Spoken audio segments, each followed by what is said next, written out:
Hi, friends. Thanks for joining us. Smash that subscribe button, leave a like, leave a comment. Tell us what you think. Benny, where can they find us on social media?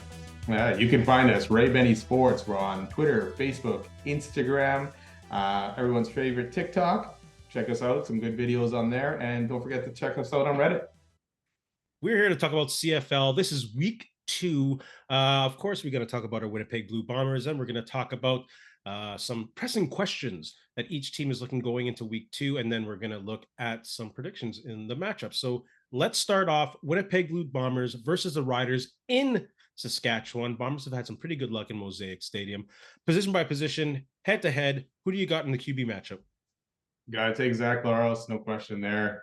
Just watching Trevor Harris last week wasn't very good at all. Under 200 yards, couple interceptions. So Laros to me had a pretty clean game besides the one fumble that got taken back. So I gotta take Laros easily in this one. Yeah, I'm going to go Zach Caleros. Who knows who's going to be in this game? Fine might actually take some snaps. We'll talk about that matchup in the predictions, I guess, coming up. But just too much familiarity with this playbook, too much familiarity with the O-line and his receivers, while whichever quarterback, Harris or Fine, is still trying to figure out the team and get comfortable with it. So big time, Zach Caleros in this QB matchup. Running backs, I'm going to go, I think Oliveira has the slight advantage here, a very slight one. Morrow, I think maybe head to head is a better running back, but the situations that they're in, I think Oliveira has the opportunity to shine against Saskatchewan. So I'm going to go Oliveira in the running back matchup.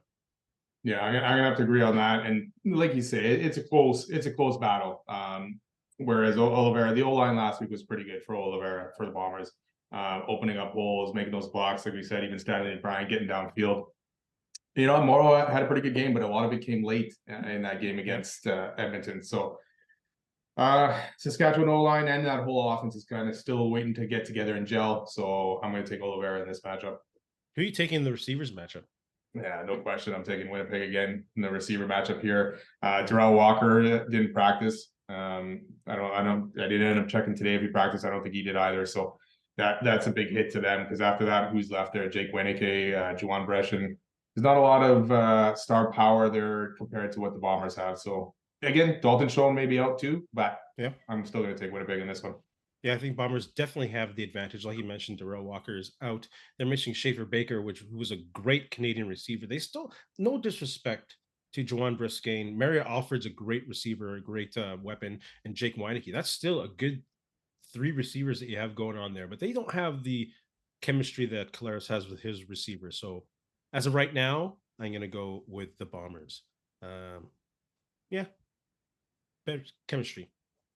That's one of the things the Bombers need to take advantage of early in the season. A lot of teams they got a lot of new guys where the Bombers have everyone back, right?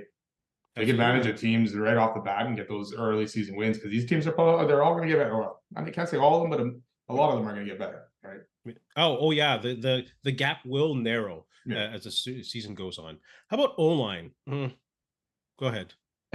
Again, you might be thinking we're homers here, but I'm going to have to go O-line again for the Bombers. Even though Saskatchewan's O-line only gave up a couple sacks last week against Edmonton, again, we're waiting to see what kind of Saskatchewan team this is, and we'll find out Friday a bit more. But yeah, Bombers O-line for me, and they played a great last game. Yeah, it's a lot of change when you lose your 9-10-year vet Dan Clark as a center. So you have change there. They have a great center that they got from BC. So I'm not saying that the talent is going to drop, but just in regards to calling out the shots, the center was a good leader in that. And I think they lost Philip Blake, the Canadian tackle that they signed. So that puts them in even worse position. And we saw the Bombers kind of gelling as the game went on, and that running game started to develop as the game went on. So I'm going to take O-line for the Bombers in that matchup. D-line, I'm going to go with the Roughriders, especially if Jackson Jeffcoat is not good to go. I think it's a calf injury. So it might be one of those situations where you do have to let him rest. It's early in the season. The defense probably could survive without him, but they are better with him. But Saskatchewan has a lot of talent across the line. They've got 5 sacks up, and I think it was across each individual lineman. They have Lanier, Pete Robertson's ready to go. They wreak havoc all the time. And they have Micah Johnson, who's good as well. And I like the name DeMarcus Christmas. So I'm going to say Saskatchewan has the advantage in this one. Yeah, with Jeffco out or possibly not playing, yeah, I got to lean that same way with Saskatchewan. This is a time for these guys, Celestin Haba and Anthony Bennett, to kind of step up and show what they can do if Jeffco is out and fill in that kind of void. But for me in this game, it's going to be the D line of Saskatchewan, even though Willie Jefferson is so good. Yeah, I know. You had to take the linebackers. Who you got? I'm going to go back to Winnipeg on this one, just with Adam Big Hill. I know Saskatchewan's got Larry Dean in there, but the other couple guys, I was kind of trying to figure out who they were exactly. I will take Big Hill with Darby. And is it Millie Clemens is playing on the other side? Yeah. So I'm going to take them a little bit again, just because more familiarity with the defense going in right now. Yeah, Larry Dean and Adam Bighill, they're very even. Not in regards to total quality. I think Adam Bighill is a much better linebacker, but I think they both hold the middle very well, especially with Larry Dean going back into the middle after they lost what's his name? Sankey to the USFL? XFL? Maybe XFL, because he One couldn't of the sign back, leagues. So they do have a talented Canadian linebacker in Micah Tights, but I'd still take Darby over him at this point, and they have a young guy at CJ Revis that I'll still take Malik Clements over him. So I'm going to go Bombers in the linebacker department. Defensive backs. Sorry, Saskatchewan fans. I'm just going off truths and what's going on right now, but I'm going to go with the Bombers' experience and proven ball hawking. You know, it was good to see a Canadian safety. What's his name? Jaden Dow. He got a pick, but I'm still taking Brandon Alexander in that safety matchup. So Bombers secondary for me. Yeah, I'll agree there too. I like Nick Marshall and Roland Milligan in that DB group for Saskatchewan, but the other side to me is probably a little bit weaker. So I can see the Bombers maybe picking on that side. So I'll have to agree again with the Bombers DBs. I'll take Brandon Alexander over most guys in this league too. So yeah. Nick Marshall, I think, was on the injury report as well. Really? I didn't notice that day. So that might not be good. Okay. I could be wrong. There were a few names on there. I was like, oh boy. Yeah, there was a lot. Better now than later. Yeah. And special teams. Who are you going to go with in special teams? I mean, you can go different ways here. Winnipeg kicker, I would take him. Punter is probably a toss-up. I would take Alfred as a returner. So overall, I'm going to give it to Saskatchewan just with Alfred. A little bit dangerous back there. I know Brent Lawther has not played very well at all, but I like Alfred back there. He's dangerous. And after watching the Bombers special teams last week, he could be a big factor in this game. Yeah. Yeah, Lawther didn't look too good, but between him and Castillo, they have very comparable stats career-wise. So I think that's almost a draw. And yeah, we're just waiting for Janarian Grant to see if he'll explode and go nuts. And if not, like you said, Alfred can be a huge advantage. This one, I am going to give Saskatchewan the slight advantage. Bomber fans, Saskatchewan fans, please share your comments down below. Be respectful, show some love. I know we have a rivalry, but goodness gracious, let's have some fun with this. It's only week 2. And I just want to say, I don't like this being a week 2 matchup. Labor Day has always got to be the first time these teams meet in the year. I don't know why I'm pointing like this, but that's why it has to happen like that. It has to. It's ridiculous they're playing so early. Yeah, it should be. It should always be Labor Day first, manageable. And if there's enough time, get a third one in there. But yeah, not this have early. them later in the season. Yeah, if that when it means something. Last week of the season, even right, battling for a playoff spot, whatever. But yeah, like it'll probably be a good crowd in Saskatchewan. Oh yeah, you're blowing your load in week 2. Come on, slow down. Pressing questions for each team going into week 2. We're gonna go back and forth, west to east, coast to coast. We'll meet in the middle. That's what no. Let's go for the BC Lions. Can Vernon Adams take a step forward and play a game without the Vernon Adams tendency? That's the question I think that the BC Lions will face. We saw some good VA and we saw some bad VA, and that's the issue with VA. Whether he can keep that consistently going, because he has a talent, without a doubt. He has the arm for the CFL. He can see things, but there's always those mistakes where you're like, oh, there's VA when unfortunately we would like not to. So can he take that next step forward and get rid of those VA tendencies? I think you're always going to have that with VA. He's always going to be up and down. He could play a stellar game one game, and then the next game he'll just shit the bed kind of thing. So it'll be like that. So he's playing Edmonton, so maybe this is one of those good games before he shites the bike. Exactly. I'm going to go into Hamilton here, and my question's kind of two-part question a little bit here. Can they gel a little bit more, and can Bo Levi perform? After watching them last week, they kind of came together in that second half.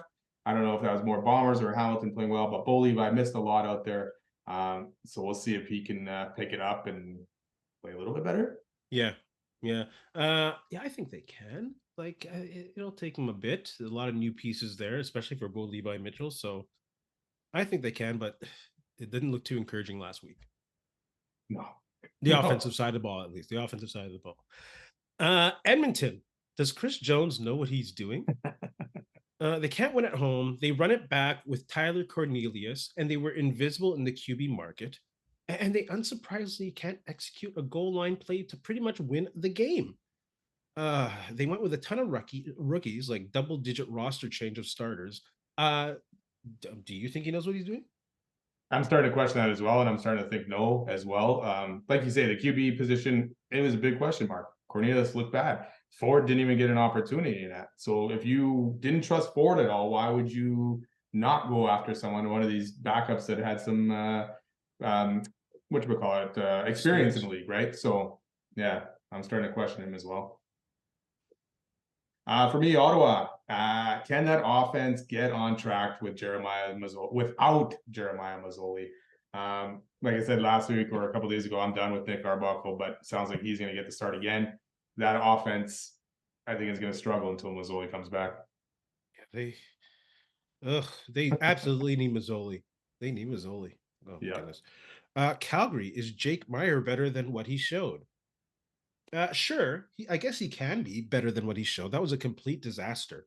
But it's got to be disconcerting for Dave Dickinson that your incumbent, that someone familiar with this system and the roster, really looked horrible in week one. Like the expectations must have been so much higher, even though it didn't show in the attendance. I think he's better than what he showed, but I don't think by much. Well, he showed early in the season and even coming in relief in the other seasons for Bo Levi that he could actually play in the league. I mean, there was a reason why he ended up taking the starter's job last year because he actually showed he could play well. What happens? I don't know. Like his confidence seems like it's done because even last week when you watched him after a bad play, his shoulders were slumped and he was just down. He looked like he was out of it. So I think he can play better. Will he get there? That's the question I'm not too sure about. Have we gone through all the teams in the East? No, we've got one more. We got the Grey Cup champions. Oh yeah, I can't forget about them. Toronto Argonauts is Chad Kelly ready. We've been waiting to see. He had a great showing in that Grey Cup when he came in, but we haven't seen him take a team and lead a team yet in his career. So we'll see. Is he ready? I think the whole CFL is watching to see if he's ready. Because if he can be the next one, he could. Because the CFL is kind of lacking in quarterback skill, like we talked about last episode. Yeah. The offensive, there's not too many offensive gurus out there right now, but the level of quarterback play is kind of. So it'd be nice to see him flourish. Not against Winnipeg, but it'd be nice. Every other time. Saskatchewan, is Trevor Harris going to play? I think I think you kind of know my thoughts with the injury like this, with a hip injury and behind an old line like that against a defensive line like Winnipeg's. You shouldn't play him. Play Mason Fine.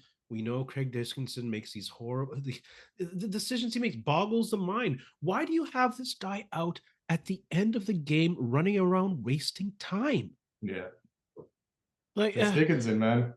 Exactly, textbook sometimes. So is he going to play? He might play because we've seen Dickinson make questionable calls. I don't think he should, but he might. Yeah, he definitely could, and probably not a good idea. It depends on the injury, right? I mean, they're not obviously giving us a ton of information. I think they said it was a hip pointer. So you don't want to end up getting hit there at all in the game and make things worse and miss 5 weeks instead of maybe 1 week. So I agree, it's still early in the season. If he's that hurt, let him sit out. Because this D line is going to terrorize him. Yeah, unless a miracle happens. Yeah, like we talked about their O line already missing guys, and Harris is not mobile anymore. So yeah, not like he was crazy mobile, but he was able to move in the pocket and find a way, but not like that. And of course, with the Winnipeg Blue Bombers, can Gennari and Grattan return game find the explosiveness? We kind of talked about this earlier. Not that they looked horrible, but they didn't look sharp either. The kicking game looked okay. The punting game with Sheehan looked pretty solid, and it's not that Grant played badly. I think he had a longer kickoff return than Woods did, and his average was longer than Woods, surprisingly. But we just never felt that there was a chance for that to explode and break one, and get a big return. And also the blocking lanes that didn't seem were there. So, Conjuring Grant and the return game returned to being explosive. I think so. Janarian Grant's kind of one of those bounce back kind of guys. When he does something bad or has a bad game, like reading an article today, he was beating himself up about the fumble. So he usually likes to respond. So I think we're actually going to see, I'm going to call it. I'm going to give him a kick return touchdown this game. I think we'll see it out of him. Oh, that's exciting. I can't wait to play that clip and show the return at the same time. Guaranteed return TD. Friends, CFL fans, put your comments below. Answer the questions. What are your own questions for the CFL and their teams, or your team, going into week 2? Let's go quick and dirty predictions for the week 2 matchups. Calgary at Ottawa. Who do you got for Thursday Night Football? I'm going to give the slight edge to Calgary here. I think Jake Meyer will be a little bit better than last week, although Ottawa's D looked really good. But I'm going to give the edge to Calgary. Yeah, I think the Calgary offense will still struggle. I think the Ottawa defense will be too much. And I think Arbuckle will do enough to get Ottawa the win at home and break their little streak. I think they're like on a 12, 13, 14 game losing streak at home. One too. Yeah. So I think Ottawa breaks the streak against Calgary, surprisingly. This might be the, oh my goodness, things are pretty bad in Calgary, that wakes them up. But I don't think they'll come out of Ottawa with the win. Friday Night Football, Winnipeg at Saskatchewan. I got the Bombers to win. It's just, and it might actually get ugly in Mosaic. Saskatchewan is just not ready. Too much change, and the O-line is not that good. Yeah, exactly. I'll pick Winnipeg in this one. Who knows later in the season on Labor Day, but right now I think Winnipeg's just way ahead of Saskatchewan. Absolutely. Who do you got in the Elks at Lions? I'm going to have to take BC in that one. That BC, like you said, Vernon Adams played good enough. BC D looked really good last week. And they're going to come after Cornelius, who got sacked, 5 times by Saskatchewan. So I'm going to go with BC. Yeah, this could be ugly. So I'm also going to go with BC on LL Cool J night. And of course, we got the Grey Cup champs in Toronto hosting their rivals from Hamilton, the Tiger Cats. Who do you got in that matchup? I'm going to take Toronto in this one. Yeah, Hamilton looks slightly better in the second half. You know, again, is that more Bombers than anything? But Toronto's got a tough D. I don't see Bo Levi getting on track this week enough to beat Toronto. Yeah. I got Bo Levi Mitchell will be better. They've played against Live Bullets. This is Toronto's first time against Live Bullets, a starting roster. I think Argos are going to have a little bit of a hangover. They just got their beautiful rings at some mansion party outdoors, celebrating their Grey Cup win. They got a banner. Everyone's going to be excited. So I think Hamilton is going to go into Toronto at BMO Field, or whatever it's called now, and take the win. Hamilton wins. CFL fans, put your predictions below and subscribe and leave ratings and reviews. Benny, do you have anything to say to our friends? Nope, you said it, a lot of it. Go Bombers. Let's hope for a good weekend of CFL action. Have a good one. And steal the words of LeVar Burton. We'll see you next time. I love the CFL. Hey, friends and neighbors, don't forget to check us out online on Facebook, TikTok, Instagram, and Twitter at Ray Benny Sports. And don't forget to check out our YouTube channel. Leave a like, leave a comment, tell us what you think.